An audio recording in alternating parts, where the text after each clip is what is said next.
Bonjour chers téléspectateurs, merci de prendre encore le rendez-vous ce jour-ci. Nous sommes dans la rubrique Café des entrepreneurs et aujourd'hui nous aurons donc à aborder un nouveau thème. Et ce thème donc, sera décomposé en 4 parties. Comme vous le savez, donc, après avoir testé l'opportunité, prouver donc la viabilité donc, du projet, nous avons désormais un projet entrepreneurial qu'il va falloir mettre en œuvre. Or, la mise en œuvre du projet nécessite la collaboration, la coopération entre plusieurs parties. Donc, il faut entrer donc en relation avec les différentes parties prenantes pour pouvoir alors mettre en œuvre le projet. Et cela nécessite alors de la communication. Et pour pouvoir donc parler de son projet, pour pouvoir exposer son projet, pour pouvoir faire comprendre son projet, il va falloir alors trouver un moyen. D'autres parlent de l'élaboration du business plan, mais ici donc le thème que nous aurons à aborder donc ce jour, c'est comment présenter son projet de création d'entreprise. Comment présenter son projet de création d'entreprise. Comme je le disais tout à l'heure, pour pouvoir donc présenter son projet, donc l'exposer donc à d'autres personnes, pour les faire intéresser afin qu'ils puissent adhérer, pour que le projet puisse grandir, évoluer. Certains donc cherchent tout au début à élaborer un business plan, mais moi je ne parlerai pas de business plan, mais je parlerai d'abord du plan de faisabilité donc du projet. Et le plan de faisabilité donc, du projet prend en compte en fait l'étude de faisabilité du projet qui est une phase très importante. Et c'est en fait un prolongement du test de viabilité du projet pour approfondir les résultats initialement obtenus. Et dans le plan de faisabilité donc, du projet, nous aurons abordé de façon globale les exigences du projet, les moyens existants, les moyens donc à prévoir, donc les moyens qui ont été déjà mobilisés et également les ressources donc qu'il faut pour pouvoir donc concrétiser donc le projet. Et la faisabilité du projet, le plan de faisabilité donc du projet est en quelque sorte donc ce plan donc, qui nous montre donc, les exigences du projet et les ressources nécessaires pour pouvoir donc atteindre l'objectif que nous sommes fixés. Et cette faisabilité donc du projet de création d'entreprise nous amène donc à interroger et répondre donc à 4 préoccupations, à savoir est-ce que nous avons tous les moyens financiers, les ressources financières pour lancer notre projet. Est-ce que nous sommes en mesure de pouvoir donc nous lancer dans notre activité de façon donc légale. Et la troisième question donc est de savoir si nous disposons donc de tous les moyens nécessaires au lancement de notre activité. Et la quatrième question est de savoir si notre projet est viable du point de vue économique. Donc il s'agira alors donc de passer donc à cette première partie. Nous allons nous intéresser donc à la première partie du plan de faisabilité du projet qui est donc cette première partie, c'est la faisabilité donc de notre projet par rapport à la réglementation. Donc comme le sous-titre le dit, faisabilité du projet par rapport à la réglementation. Nous savons que lorsque nous voulons exercer dans un pays ou bien sûr un territoire, il faudrait que nous soyons conformes aux exigences, aux règles et aux lois qui régissent donc les activités sur ce terrain. Donc c'est la première donc, phase du plan de faisabilité. Donc nous devons chercher à savoir si l'activité que nous voulons faire, si notre projet en quelque sorte est conforme donc à la réglementation alors du pays dans lequel nous voulons exercer notre activité. Et pour pouvoir donc y parvenir, nous allons donc procéder en 2 grandes étapes. Nous allons procéder donc en 2 grandes étapes, à savoir la compatibilité de l'activité avec la réglementation et le 2, donc le choix des options juridiques de création d'entreprise. Donc, dans l'étude de faisabilité ou bien dans le plan de faisabilité, la première partie qui est la faisabilité du projet par rapport donc à la réglementation, alors nous allons étudier premièrement la compatibilité de l'activité par rapport donc à la réglementation. Ici, il revient alors à chercher quelles sont les conditions d'accès spécifiques donc à l'activité. Nous savons que dans certaines activités, pour pouvoir entrer dedans, il faut avoir donc des diplômes bien qualifiés, ou bien il faut avoir donc des qualifications donc nécessaires, il faut avoir des expériences. Donc, pour pouvoir donc d'abord entamer votre projet, il faut se demander si ces conditions d'accès là sont réunies. Et puis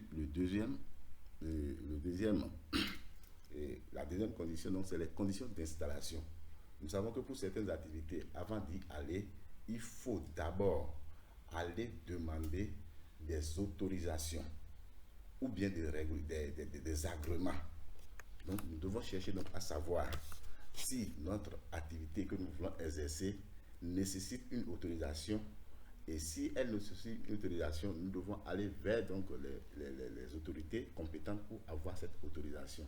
Et c'est le cas par exemple des boulangeries, des boulangeries des boulangeries et pâtisseries. Il faut avoir des autorisations avant d'y exercer. Nous devons aussi chercher à savoir en ce qui concerne les conditions d'installation si l'activité donc nécessite des agréments. Si ça nécessite un agrément, nous devons forcément aller vers l'autorité compétente pour avoir l'agrément. Et puis donc la troisième question qui concerne donc la compatibilité donc de l'activité avec la réglementation, c'est les dispositions contractuelles. Qu'est-ce que ça veut dire? C'est-à-dire, cette disposition est appliquée à une personne qui soit salariée ou non, qui veut exercer donc une activité. Lorsque vous êtes salarié et que vous voulez exercer donc une activité, alors la loi vous impose de ne pas donc mener l'activité en concurrence avec votre employeur. Donc, on parle donc des dispositions contractuelles, de la clause contractuelle de non-concurrence. Ou bien, vous avez donc quitté la boîte et que vous voulez vous installer à votre propre compte, alors la loi donc vous interdit de quitter donc la boîte et d'aller mettre en place une activité pour concurrencer donc l'employeur chez qui vous avez précédemment travaillé. Donc, c'est ce qui concerne les dispositions contractuelles. Maintenant, le 2, le choix des options juridiques de création d'entreprise. Lorsque on veut créer donc une entreprise, il est toujours demandé donc de choisir une forme juridique d'entreprise. Donc voilà, c'est ça qui concerne donc les choix des options juridiques. Quelle forme d'entreprise nous allons choisir? Et à ce niveau, nous avons premièrement donc le statut juridique de l'entreprise. Est-ce qu'il faut choisir une société de personnes ou bien une société de capitaux?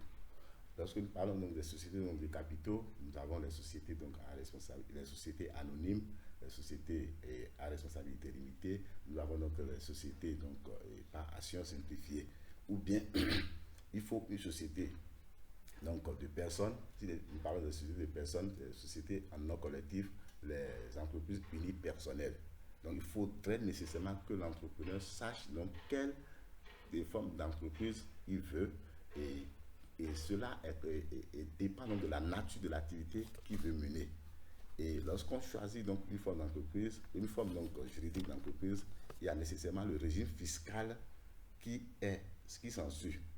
Et lorsque nous sommes dans le cadre, par exemple, des entreprises et des sociétés de capitaux, alors le régime fiscal qui est appliqué, donc c'est l'imposition donc sur les revenus. C'est l'impôt donc sur le revenu qui est appliqué, et c'est l'impôt sur donc les sociétés du moins qui est appliqué. Lorsque nous sommes dans le cadre des sociétés donc de capitaux et qu'on a choisi donc une société donc une société anonyme par exemple, le régime fiscal qui est appliqué donc c'est l'impôt sur les sociétés. Alors que lorsque on choisit donc des sociétés donc de personnes, c'est-à-dire la société en non collectif par exemple, c'est l'impôt sur le revenu qui est appliqué. Et la troisième chose, donc, il faut alors choisir donc, le statut social donc, de l'entrepreneur. Donc, il faut opérer tous ces choix-là avant donc, de pouvoir se lancer. Donc, lorsque nous parlons donc, de cette première partie qui concerne donc, la faisabilité de notre projet par rapport à la réglementation, cela consiste donc à vérifier si nous-mêmes, l'activité que nous voulons mener, est-ce que nous avons, nos compétences sont compatibles à la réglementation. Nous avons donc, est-ce que nous remplissons les conditions que la réglementation du pays exige qu'on puisse exercer l'activité. Si oui, donc la seconde chose, c'est de faire donc, le choix de la forme de société que nous voulons en tenant compte de la nature de notre activité et avoir aussi le régime fiscal qu'il faut, donc qui nous serait appliqué. Et dans ce cas, aussi dans le cas du régime fiscal, il y a des options qui sont faites. On peut donc faire des choix en mesure, donc en fonction de ces objectifs ou bien de ce qu'on est en train de faire. Donc, et ce que nous conseillons ici, c'est de se rapprocher vraiment des spécialistes dans le domaine pour pouvoir mieux donc, faire des choix pour ne pas donc, regretter après. Donc voilà ce qui concerne cette première partie du plan de faisabilité donc, du projet. Et cette première partie qui est axée sur la faisabilité du projet par rapport donc, à la réglementation. Nous sommes ainsi à la fin de cette première partie. Si nous avons fini alors de faire donc de réunir les informations par rapport à la faisabilité et en rapport avec la réglementation, nous allons passer alors à la deuxième étape dans notre prochaine édition. Merci pour votre attention et à bientôt.